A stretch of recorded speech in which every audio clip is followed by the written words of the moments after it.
Le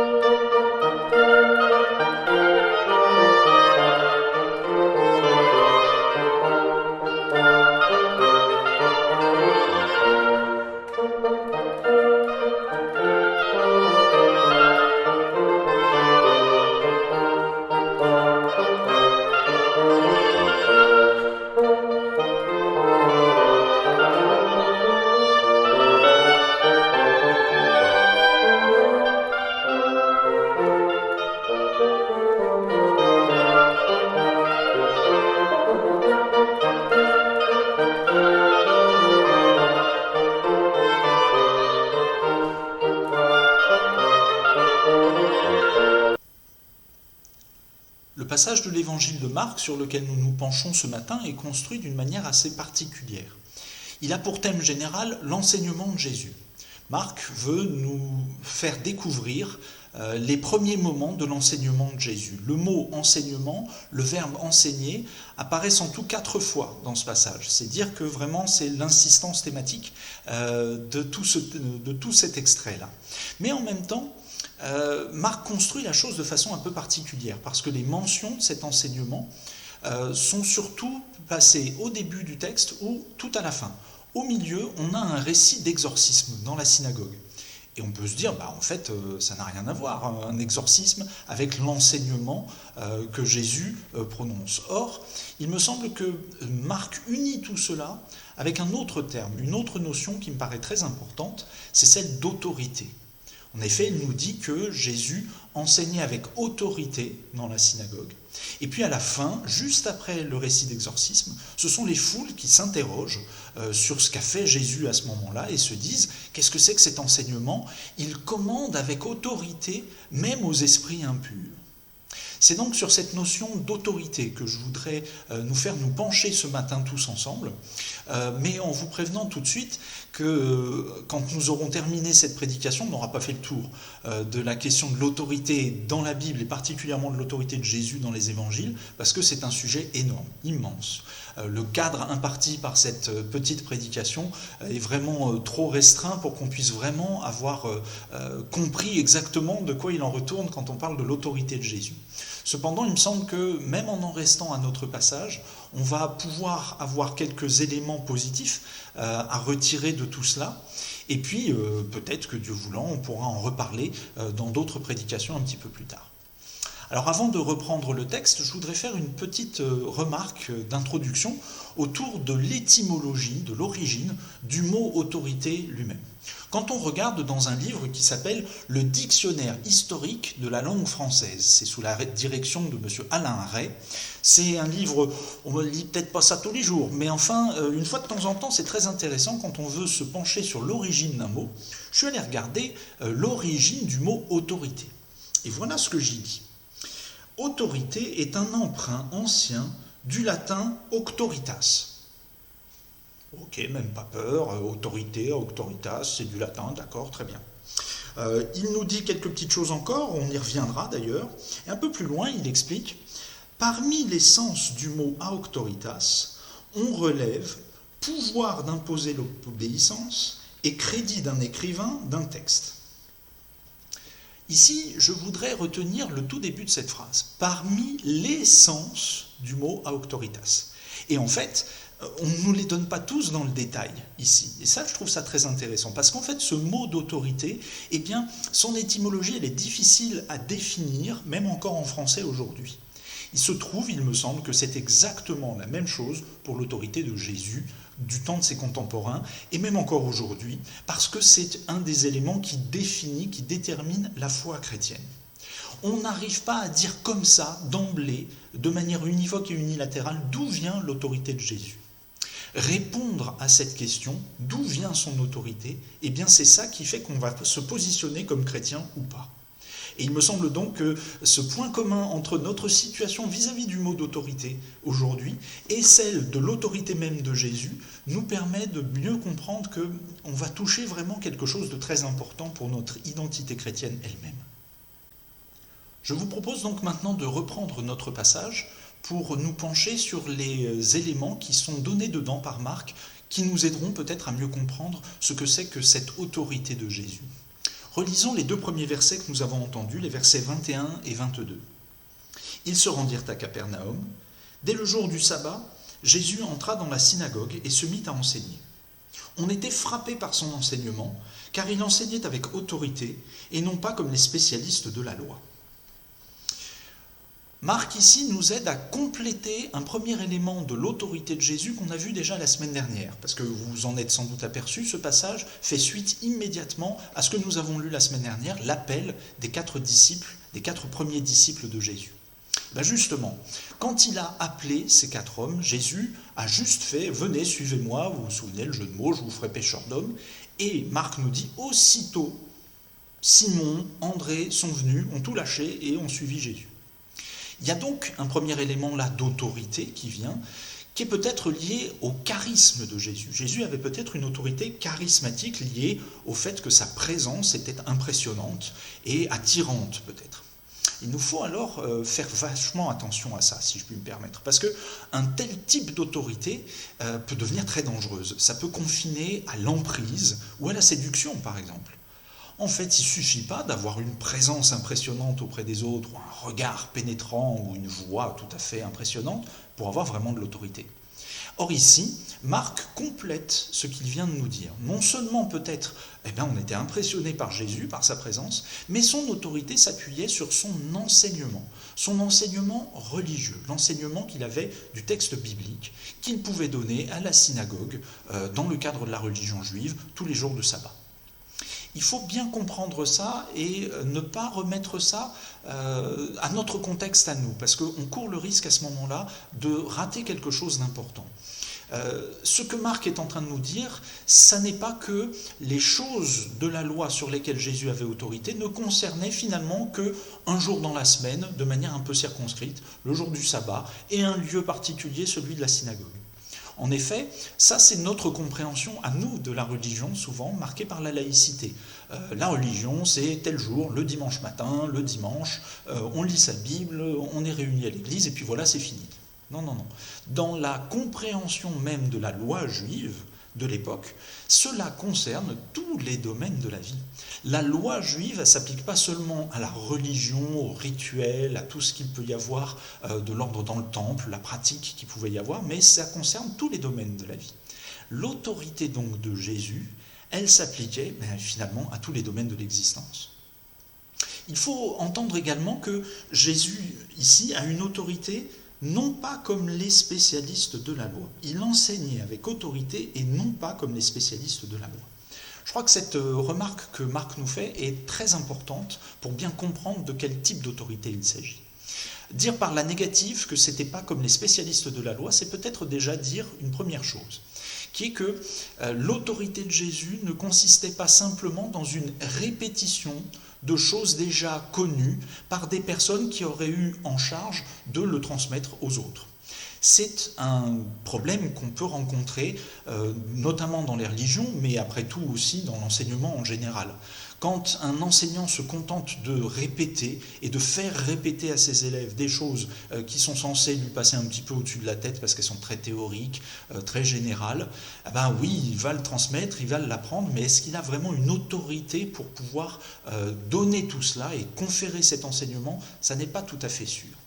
En l'occurrence ici, je crois qu'une première chose que Marc veut nous dire par cette phrase, c'est que Jésus ne se contentait pas de répéter et de ressasser constamment les mêmes choses. Il allait un petit peu plus loin.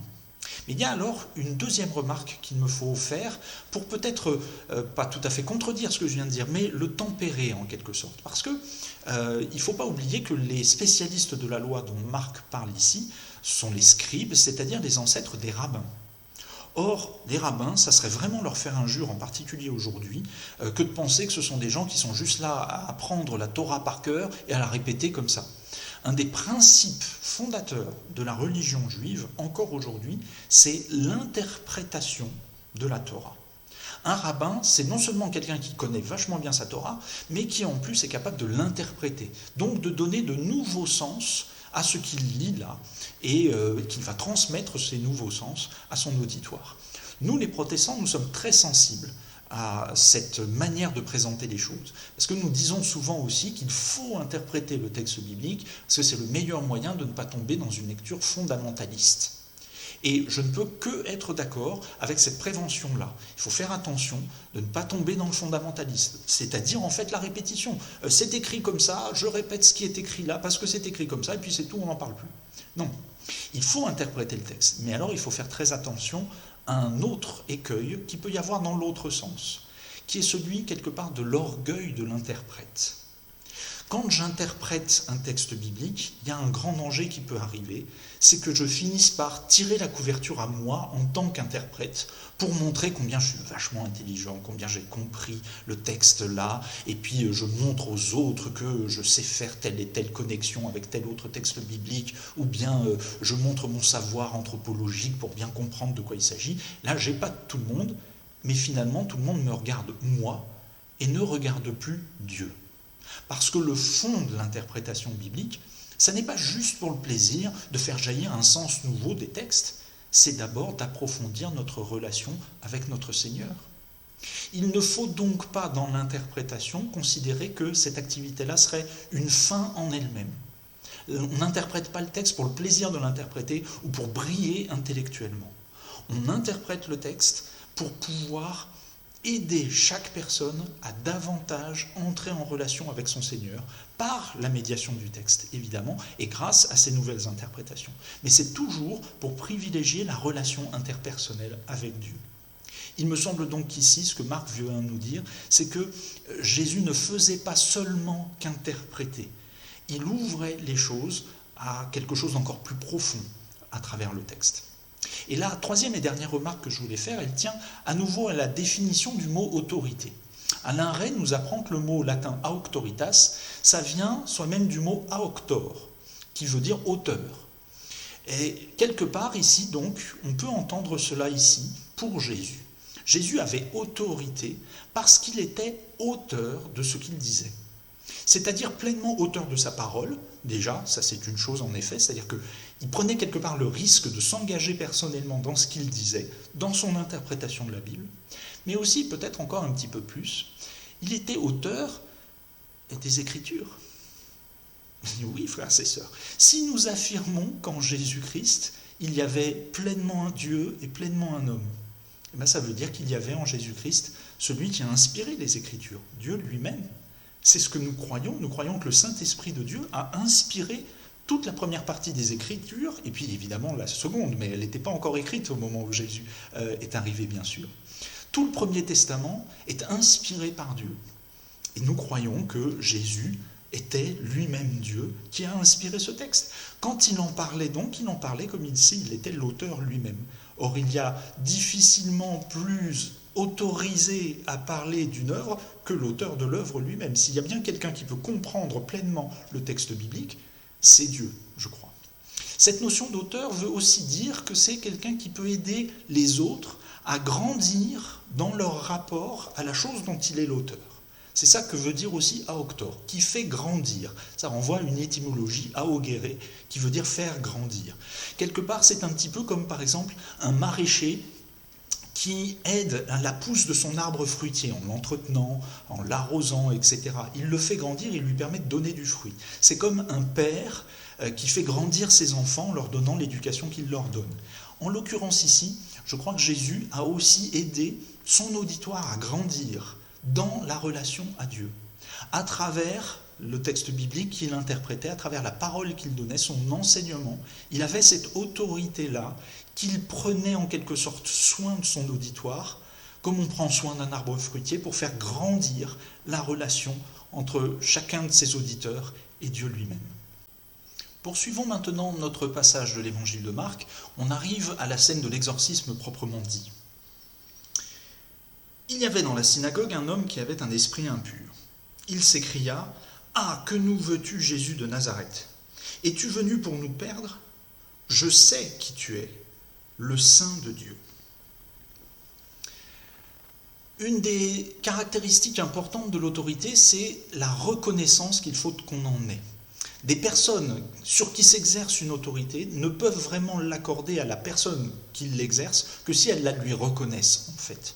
Vous pouvez être un professeur extrêmement calé dans votre discipline, si vous n'êtes pas capable de vraiment établir une relation avec vos élèves ou vos étudiants, et si eux-mêmes, de fait, ne vous reconnaissent pas cette autorité, vous ne pourrez rien faire. Vous sortirez votre cours, mais il n'en restera peut-être pas grand-chose auprès de vos élèves, parce qu'ils ne vous auront pas reconnu cette autorité-là. Il se trouve qu'ici, je crois qu'on a exactement la même problématique. Vous vous souvenez peut-être que la semaine dernière, on a déjà rencontré une catégorie de personnes qui ont d'emblée reconnu l'autorité de Jésus. Ces 4 premiers disciples. Venez à ma suite, je vous ferai pêcheurs d'hommes. Ils obéissent, ils partent tout de suite et ils y vont. Ça renvoie, ça, quelque part à l'étymologie, encore une fois, du mot autorité, qui désigne cette fois-ci le droit que quelqu'un a, en tant que propriétaire de quelque chose, à revendiquer sur cette chose-là, des prérogatives particulières sur la chose. En l'occurrence ici, il y a une deuxième catégorie de personnes qui reconnaissent l'autorité de Jésus. Et c'est une catégorie tout à fait surprenante, les démons. Que nous veux-tu, Jésus de Nazareth? Es-tu venu pour nous perdre? Je sais qui tu es, le Saint de Dieu. Le démon qui parle ici à travers la bouche de l'homme possédé vient dire des choses tout à fait étonnantes. En l'occurrence, il ne conteste pas Jésus sur son enseignement. D'ailleurs, on remarquera que Marc ne nous dit rien de la lettre même de cet enseignement, parce que ce n'est pas ça qui l'intéresse ici. Ce qui l'intéresse surtout, c'est cette autorité. Le démon vient beaucoup plus contester finalement le droit presque que Jésus aurait de parler avec autorité comme il le fait.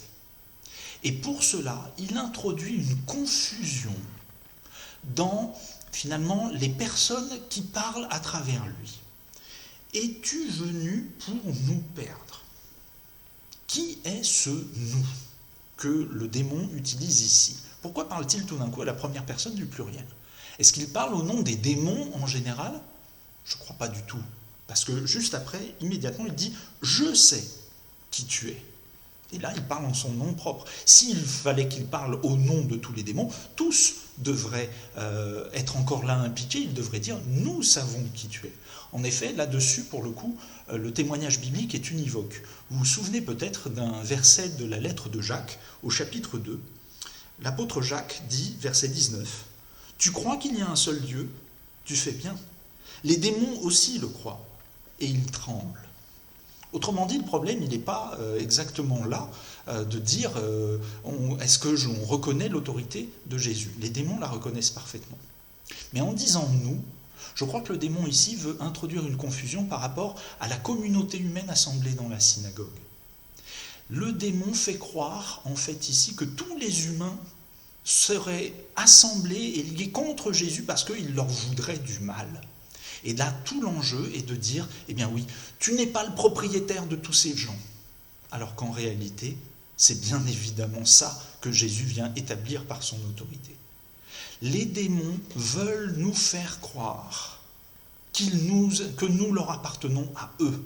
C'est d'ailleurs assez symbolique, comme en français, le terme qu'on emploie pour parler d'une invasion d'un démon chez quelqu'un, c'est qu'on dit qu'il est possédé. Il y a une possession démoniaque. Ça renvoie bien à la notion de propriété. Mais en fait, cette affirmation selon laquelle nous appartiendrions aux démons est fausse, frères et sœurs. Ça, c'est un mensonge, justement, des démons. Nous appartenons à Jésus-Christ, à Dieu, par notre baptême. Nous sommes sa propriété. Alors ça peut peut-être nous gêner un petit peu, des termes comme cela, que Dieu ait des droits sur nous, qu'il soit notre propriétaire, qu'il nous possède. Mais n'oublions pas de qui nous parlons. Nous parlons de Dieu manifesté en Jésus-Christ, qui est venu avant toute autre chose pour nous libérer justement de toutes les autres possessions, de toutes les choses qui pourraient nous entraver, nous rendre malades, nous affaiblir, nous plonger vers le mal et vers la mort au final. Je crois qu'ici, Jésus vient exprimer cette autorité, ce droit qu'il a sur nous, pas pour être le plénipotentiaire un petit peu dictatorial, mais pour nous libérer. Et il vient d'une manière rassurante, je crois, nous dire « Non, vous êtes à moi, et moi, je vous veux du bien. » Je voudrais terminer en faisant une dernière remarque sur la fin de notre passage, à partir du verset 27. Tous furent si effrayés qu'ils se demandaient les uns aux autres « Qu'est-ce que ceci ? Quel est ce nouvel enseignement ? Il commande avec autorité même aux esprits impurs et ils lui obéissent. » L'autorité de Jésus n'est pas quelque chose qui s'impose d'emblée comme ça. Ça demeure quelque chose de presque mystérieux. Malgré l'acte prodigieux qui vient d'avoir lieu, un exorcisme, excusez du peu quand même, et puis avec des cris, ça a été quand même manifestement très spectaculaire, très impressionnant, eh bien les gens ne suivent pas Jésus comme ça, de manière mécanique. Il me semble que ça veut dire quelque chose de très fort. Finalement, l'autorité de Jésus, elle ne peut se reconnaître que dans la foi, que lorsque l'on a véritablement accepté de reconnaître en lui qui il était en vérité. Mais pour cela, il ne faut pas aller trop vite. Je crois que c'est pour ça, une des raisons en tout cas, me semble-t-il, pour lesquelles Jésus a intimé l'ordre au démon de se taire. Tais-toi, sors de cet homme. Pourquoi ? Parce que le démon venait juste de lui dire « Je sais qui tu es, le Saint de Dieu ». Pour le coup, le démon ne mentait pas. Il l'a reconnu et ne pouvait que le reconnaître ainsi. Seulement en dévoilant immédiatement son identité profonde, c'est-à-dire sa messianité, sa divinité en même temps, il faisait courir le risque à Jésus de porter cette étiquette-là presque trop vite pour les autres. Ah oui, voilà le Messie, voilà le Messie. Et en fait, on faisait l'abstraction de tout un chemin de vie et de foi qu'il nous faut faire, chacun, très personnellement, pour reconnaître cette messianité en vérité et en profondeur. Il ne s'agit pas d'une phrase un petit peu comme ça théorique, qui suffirait d'apprendre par cœur, Jésus est le Messie, ou bien Jésus est le Fils du Dieu vivant, toutes ces choses-là, qui sont vraies bien sûr, mais si nous ne les habitons pas, si elles ne sont pas entrées en nous pour véritablement constituer notre foi, alors elles restent des paroles qu'on va répéter comme des perroquets. Vous vous souvenez, on a parlé de ça tout à l'heure. Ça a peut-être été un des gros problèmes, et ça reste peut-être un des problèmes de notre catéchisme encore aujourd'hui. Beaucoup de catéchètes pensent peut-être qu'il suffit de faire répéter aux enfants des choses qu'on connaît par cœur, qu'on va connaître par cœur. Et pour beaucoup de gens, finalement, on pense que la foi, c'est d'abord des choses à connaître. Faut savoir telle et telle chose, et puis c'est... on voit bien que malgré tous les efforts qu'il y a eu depuis tant et tant d'années, beaucoup de catéchètes pour faire ça, ça n'a pas empêché le nombre de chrétiens dans les églises de s'effondrer complètement. C'est donc que c'est sans doute pas la bonne méthode. La façon dont ça doit se passer, c'est au cœur de chacun de nous, dans notre relation personnelle avec Dieu. Plutôt que de penser qu'il faut tout de suite dire la bonne réponse, il faut la laisser en quelque sorte infuser en nous. Vivre tout un chemin à la suite du Christ, dans la prière, dans la lecture de la Bible, dans la fréquentation de la communauté, pour pouvoir toujours davantage comprendre pour soi-même ce que ça veut dire, comprendre comment concrètement dans nos existences à nous, la Seigneurie de Jésus peut s'exprimer en quelque sorte, se révéler. Et alors, nous pourrons avancer sur ce chemin et toujours davantage recevoir cette autorité, la reconnaître, nous y abandonner en toute confiance. Parce que Dieu, en Jésus-Christ, n'est pas un tyran. Il ne nous veut pas de mal. Il ne nous asservira jamais. Comme je l'ai dit déjà tout à l'heure, cette autorité, elle est là pour nous libérer, pour nous ouvrir à la vie véritable, qui nous libère, qui nous délivre de tous les faux messages que nous avons pu recevoir dans notre vie et qui peuvent encore nous emprisonner peut-être. Alors oui, frères et sœurs, reconnaissons l'autorité de Jésus-Christ sur nos vies. Ouvrons-nous en toute confiance à cette autorité-là. Elle va transformer nos existences, elle va nous libérer, nous ouvrir toujours davantage à une vie plus pleine, plus riche avec lui. Ne nous contentons pas d'une petite rumeur le concernant, surtout pas de paroles apprises par cœur et toutes faites. Non, laissons-nous pénétrer en quelque sorte par ces vérités-là. Et alors nous verrons que, à travers nos êtres transformés par cette action, beaucoup de personnes autour de nous seront interrogées et auront peut-être elles aussi envie de s'ouvrir à cette même autorité. Et ainsi, nous préparerons toujours davantage le royaume du Seigneur. Ainsi soit-il.